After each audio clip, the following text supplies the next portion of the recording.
Hello and welcome to More Than Commas. I'm your host, Paul Adams, and we're going to do a few fun things today. We're going to look at an article where a gentleman retired to Hawaii after having lived there as a child and ultimately, due to the cost of living, had to move back. We're going to teach you how to think about your retirement, where you want to live, what it's going to cost, and how much money that's going to take. We're going to interview somebody on the ground who's a CEO out in Hawaii and who's moved his entire family there. And last but not least, we're going to teach you about information laundering, how these articles make their information look more official than it ought to. I look forward to you jumping in with me.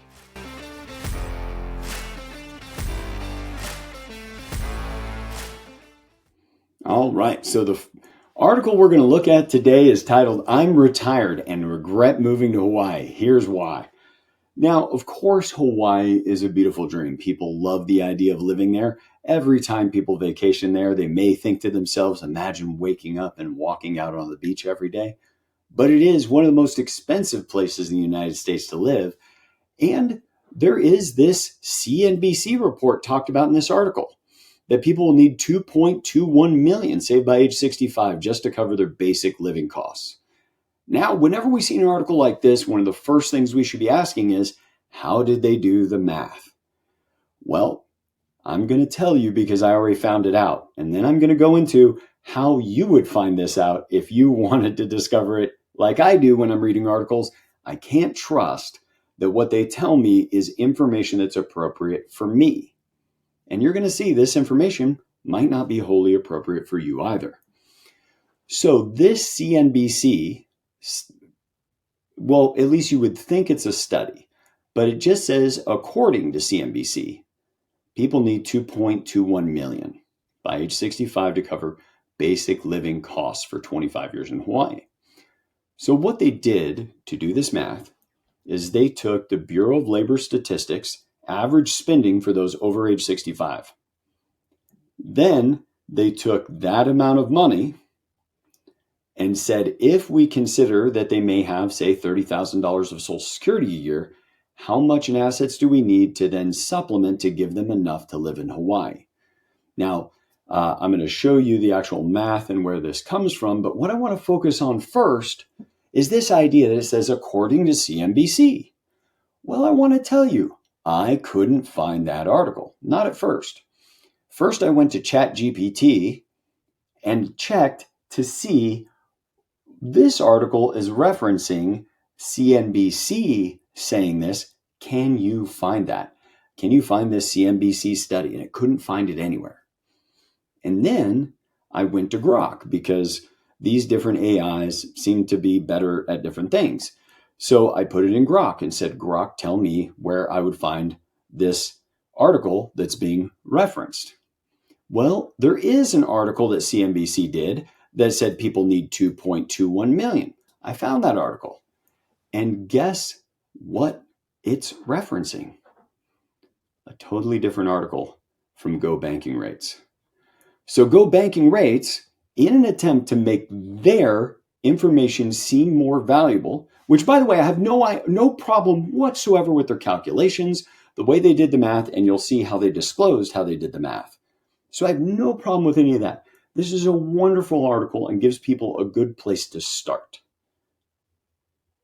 But then they're doing information laundering, where they get CNBC to cite it, and then in their own later articles, they will then say, according to CNBC.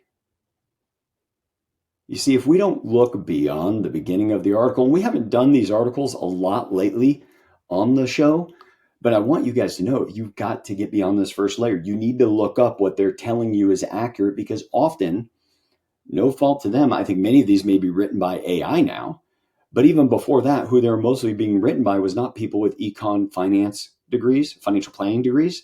They're mostly being written by people with journalism degrees and not having enough financial backing to know that if a study came to some conclusion that would actually be relevant to their readers.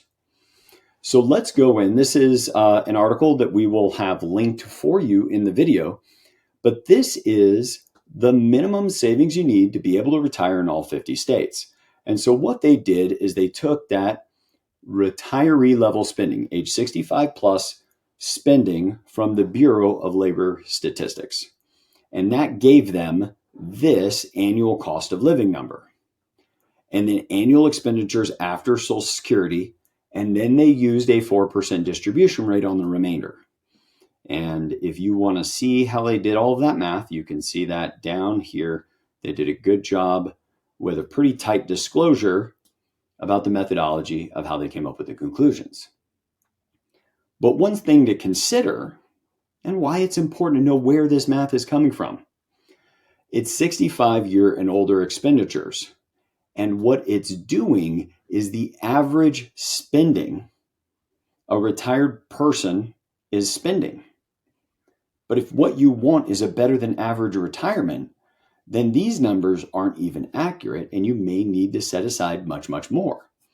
But it is a really good sense that there are very few places, states in which you can live where on top of Social Security, you need less than $1 million. And even ones that are less than $1 million, with the years of inflation to come before many of our listeners are ready to step off into retirement, they'll all be well above $1 million. And so it's important for us to do the math before we make the move, because you don't want to go through what this person did. You see, you have to adjust quickly to the increased prices in Hawaii. You also have perhaps higher taxes in retirement. And while some pensions and Social Security have some significant tax breaks, things like retirement and 401k distributions, investment returns are still going to encounter Hawaii state income tax, which can be up to 11%. This episode is brought to you by Sound Financial Group. At Sound Financial, we specialize in helping clients build strong, long-term financial strategies for their retirement. If you're looking for personalized advice to help manage your wealth, visit us at sfgway.com to learn more about how we can help you achieve your goals. So before we get too much deeper into this article and how expensive Hawaii can be, let's hear from somebody on the ground. And we're going to get a chance to hear from Aaron Goddard, the CEO of Allstate Health Benefits. Now, Aaron's been a client for years and has become a friend and the kind of guy you can even take some incredible advice from. He's an amazing thinker, but he's also somebody that's made Hawaii not just a part of his lifestyle, but as you'll see, a part of his story with he and his family. Well, with that, everyone, let me welcome to the show, Aaron Goddard. I'm so glad that you could join me from Hawaii to talk about this. I'm excited to be here. Good. Well, I'm glad you are. And you've certainly had your experience of real estate, both personally moving around Hawaii and having some investment in that realm. But from your experience, what do you think are the most meaningful daily benefits of living in Hawaii that, kind of make up for this higher cost of living? Or does it? I moved from Oregon to come here about 12 years ago now, and I've never had any regrets at all. That never even been a thought of a regret. I mean, every once in a while you realize that, the gallon of milk is about $9 for a gallon versus, maybe whatever it is. I don't even know what it is in the mainland. But for here, when you wake up every morning, I don't want to use the wrong term, but it's like Groundhog's Day. It's sunny every single day, same temperature. You're able to get out there. It's almost difficult to not be active. Like in Oregon, if it wasn't raining, you had to go outside. That was kind of like how you're mentally trained. And so here you feel guilty any moment that you're inside the house and not outside enjoying the weather and everything Hawaii has to offer. Yeah. Well, and if you think about it, you have, let's say, $2 million. Somebody has a little over $2 million in savings. That's what the study from the article says. And at a 4% distribution plus some Social Security probably leaves them about that 110-ish of income. What do you think? Does that allow somebody to live comfortably in Hawaii as a retiree? Yeah, I mean, there's some unique structures to Hawaii from the standpoint of our property tax is very low, right? So if you mark it as a resident, I think it's a 1%. I don't want to incorrectly state it, but I believe it's about a 1% of value. So it's a much, much lower tax rate if you're local. You had mentioned earlier that I do have some investment properties, dramatically different. As an example, a condo I have is $10,500 a year for my tax, but if I lived in that unit, it's $1,100 a year. So there's those kind of things that they make it a little bit easier as a retiree. If you don't have a mortgage, I would say without a doubt, you can make that number work. The mortgage starts to climb up a little bit. If you're a multifamily mortgage, very, very attainable. A long-term complex is going to cost a little bit less than a short-term complex. And then, home prices here have gone up a lot. They've seemed to stabilize a little bit, with the COVID move. And as employers require people to move back, I think you'll see that housing price start to soften a little bit. But in general, I think another article that's worth looking up. I think we're one of the busiest Costco's in the world, so you have to be a little bit more sophisticated with your grocery shopping. But in general, I think that number would work. And what I tell people all the time is that when we lived on the mainland, you'd go bowling, maybe you'd go out for dinner, or you go out and do these different things. And in Hawaii, you just don't do that, right? You literally, not figuratively, you live on an island. So there's not a lot of new restaurants, right? So you want to go buy food. You want to cook on your lanai. You want to eat in your backyard. So you eat at your home a lot more. Has nothing to do with necessity, just because you want to, right? Because of this environment that you're in. And, the grocery and the food in general is, on par. Anything that's short shelf life, like dairy and those kind of things, are a little bit more expensive, but, it's definitely achievable and financially able on those numbers that are being referenced. So, Hawaii is consistently considered one of the more expensive states, but it has, you've kind of talked a lot about quality of life, but they also get high rankings in healthcare and other areas. So aside from, the beauty, or what some people sometimes call the sunshine tax of living in a place like Hawaii, what about the other services, benefits, community do you see on the ground every day that makes that? I always look at economics. The reason something is expensive to live in is because enough people found value. And so kind of for our listeners, what does that whole value look like? I would tell you without a doubt. Obviously your vitamin D is easy to get your hands on. When it comes to activity, you are active. Right now, this morning, we're having this call. My son does long distance canoeing, right, which is a Hawaiian culture, the 6-man canoes. And so they paddle from island to island for long distance races. And so he went out this morning, literally 16-year-old, waking up at 4:30 in the morning so he can go do paddle practice from 5 in the morning to 6 in the morning, go to school and do everything else afterwards. And then my wife is there. I think she gets there at 6:30, and then she does visitor paddlers. So when visitors come, they take them out in the canoes as well. And so like and then I do everything. So winging, surfing, kiting, you name it, if it's in the ocean, free diving. Like the only problem we have living here is identifying what to do for that day, right? Because there's more activities you can fit on every single day. And my wife makes fun of me. I live based on weather. If it's windy, I go this direction. If it's waves, I go another direction. If there's no wind and no waves, which never happens, then I'll go free diving, right? So there's just always something to kind of keep you moving from a physical perspective. All those things obviously push you towards a physical health. So since we've moved here, without a doubt, I would say mentally is a big part of it, right? Mentally, you're in a better headspace. And physically, my entire family, something we didn't talk a lot about, my whole family moved. I have 5 children. My mom and dad moved. My brothers just moved. We moved the whole extended family over about 10, 12 years ago, and they all love it. No one's thought about moving. And everyone from a weight perspective has only lost weight, has only gotten healthier. And a lot of that's attributed to the fact that, like I said, for wherever you live in the United States, no question, I know the answer to the next thing I'm going to say is, if it's sunny, you feel obligated to go outside. Mm-hmm. So when you live in a place that's sunny every single day, you're obligated to go outside essentially every single day. And we joke a little bit, being from Oregon, it was rainy 9 months of the year, sunny 2 months of the year, and then snowing, snow and rain the other periods of time. So it was rare that you'd be able to go out. And here, the very rare occasion we get a hurricane to button hook by, we'll get some rain, and I would argue we go outside right away, right? So when it is raining, we're going outside because we miss the home feel. So it's pretty funny. So would you say, let's say somebody has in their plans, they're hearing something like this, and they're saying, maybe this is a real possibility for me. And as you look at least that CNBC study, there are many places that living in costs half as much as Hawaii.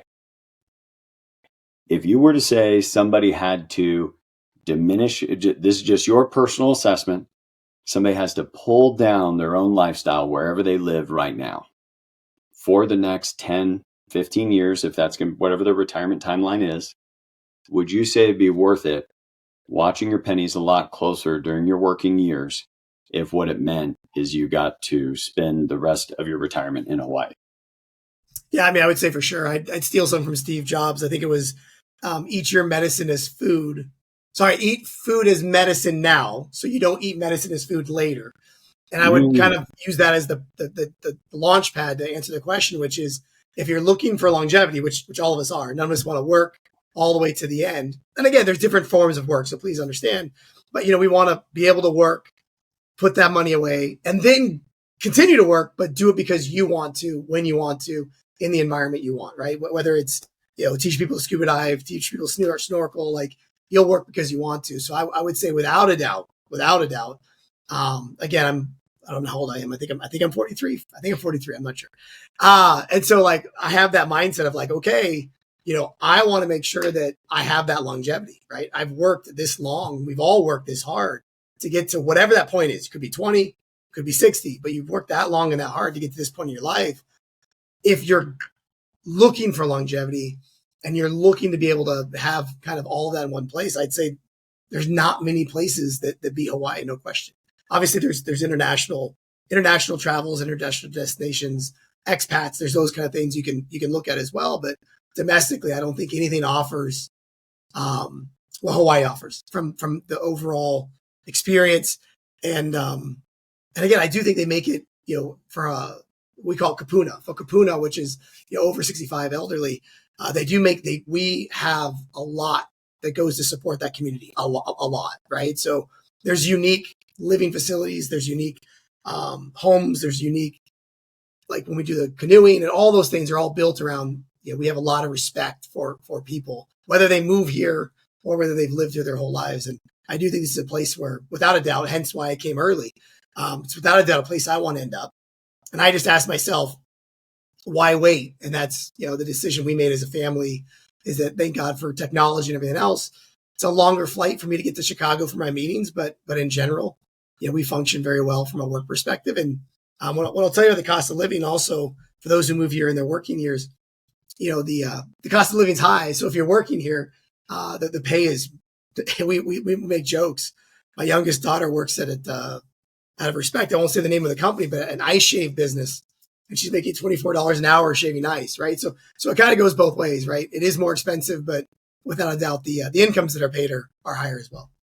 Right on. Well, thank you so much, Aaron, for taking time out of your day and in the midst of the beautiful life that you've created in Hawaii, as both a client as I've gotten to know you over the years and as a friend over time. I'm so thankful you were able to take your time and be able to share with everybody who's listening to the show. Have a great rest of your day. Thanks for joining us. Thank you so much for having me. Well, thank you all for tuning in. And Aaron, thank you so much for coming on the show. If you guys like content like that, where we hear from somebody on the ground and their real story and experience, let us know in the comments and reviews or shoot us a note at info@sfgwa.com. Now go back to living a great life.